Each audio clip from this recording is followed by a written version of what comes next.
All right, thank you.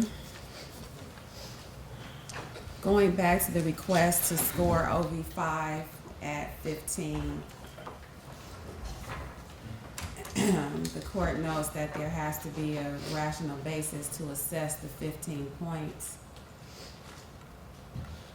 The court knows that actual evidence of or proof of that a victim's family member has sought or received or medical treatment is not necessary. But having gone back and looked at the letters that were submitted and looking at the language of those letters, they include phrases such as, "We're not only burdened by grief." The fact that there's one side of the family who had to learn of Lyla's death from social media, online posts, and from other friends and family members seeing these things on social media.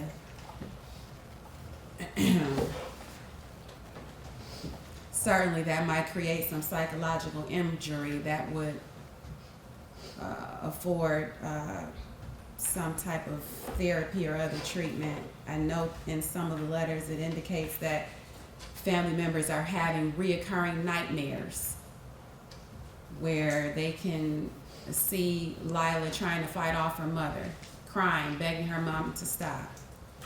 There's language in the letters that include, "This loss has left permanent scars on my family. It has affected every part of our lives, emotionally, physically, and spiritually. What hurts most is knowing how she suffered. This is painful. I live every day with a hole that nothing will ever fill. Even through my grief, I say this with complete honesty. But I do have righteous anger." Certainly, that type of language displayed within the victim impact statements from the family members, as well as what's been placed on the record through the impact statements that were given orally today, certainly support 15 for OV5. And so the court will score it. And I note the defense's objection for the record. If my math is correct, that would make the total OVs 125. That's correct, Your Honor. Does that change the OV level? It does. It changes it to a level 3. And it changes the sentencing guideline range to? 180 to 300 to life.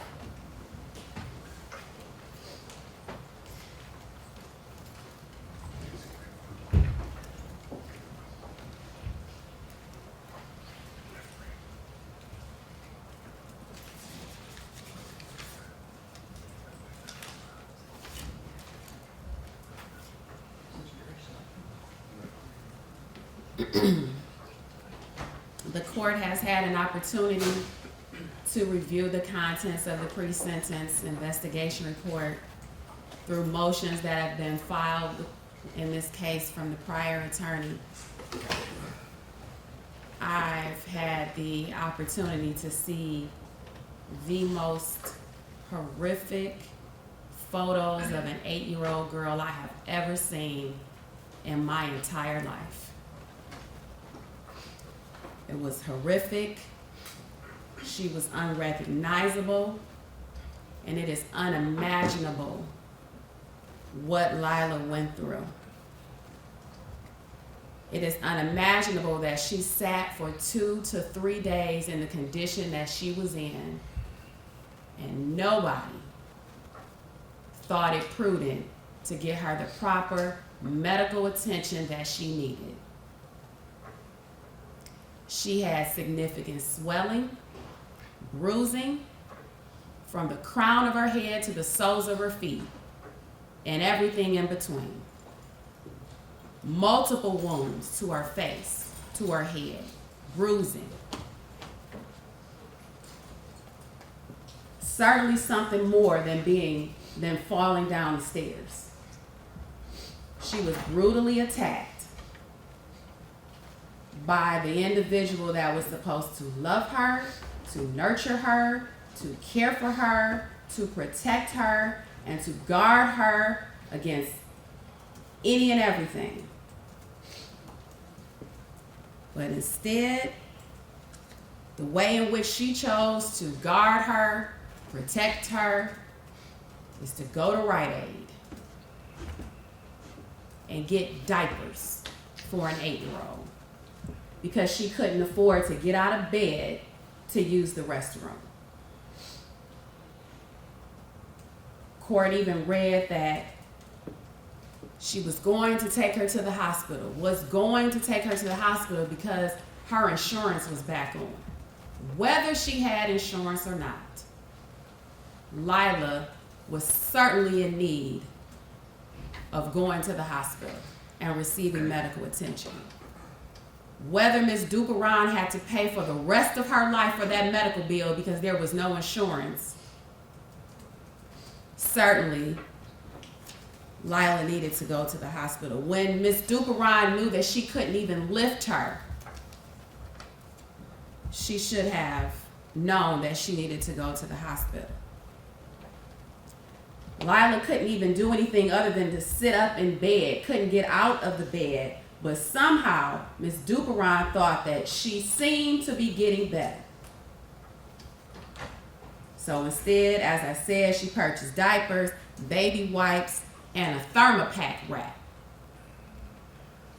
and meal replacement shakes, when what she really needed was the intensive care unit. That's what she needed. Then you have the boyfriend, aka the stepfather, who indicated that if it was his blood child, he would have called the cops. But since it wasn't, not my problem, I don't know what to do.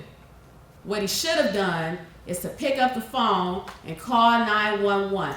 Better yet, grab Lyla up in his arms, get in the first thing smoking, and get to the hospital. That's what he should have done. But he checked on her and went to work.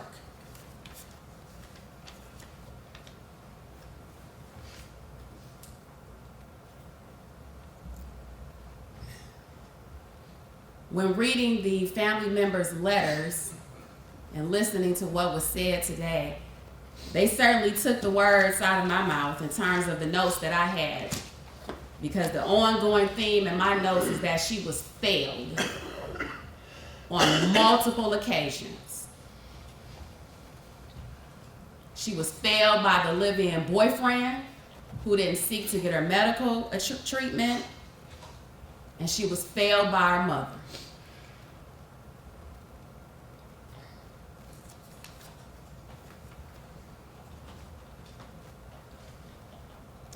But Lyla should be remembered as the well-behaved, fun-loving, innocent, light-of-the-world, bubbly girl that she was, and not for anything else. And so this court believes that Lyla is now in a place where she is loved for, where she is cared for, and where no one else will have the opportunity to fail her.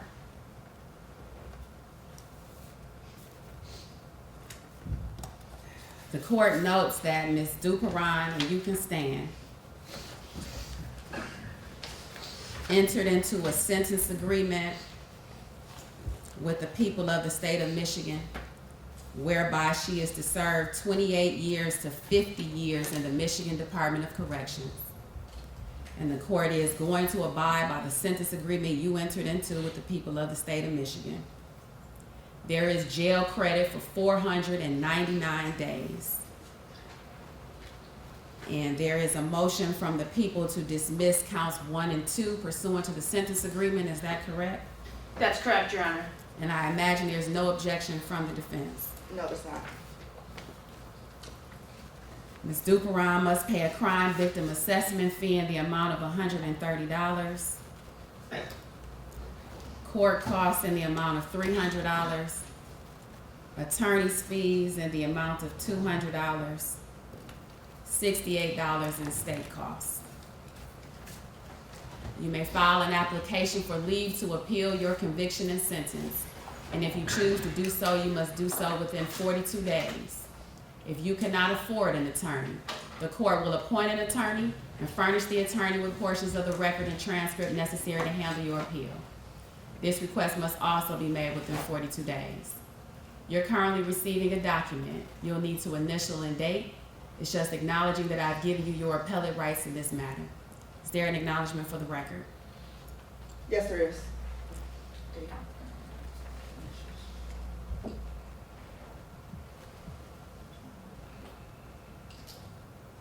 And for the record, Your Honor, we are tendering back to the court. Thank you. Ms. Duperon is remanded to the Michigan Department of Corrections. Thank you, Your Honor. Thank you. Don't do that. Can't do that. You can't do that. No, it's over now, so see you. Yeah.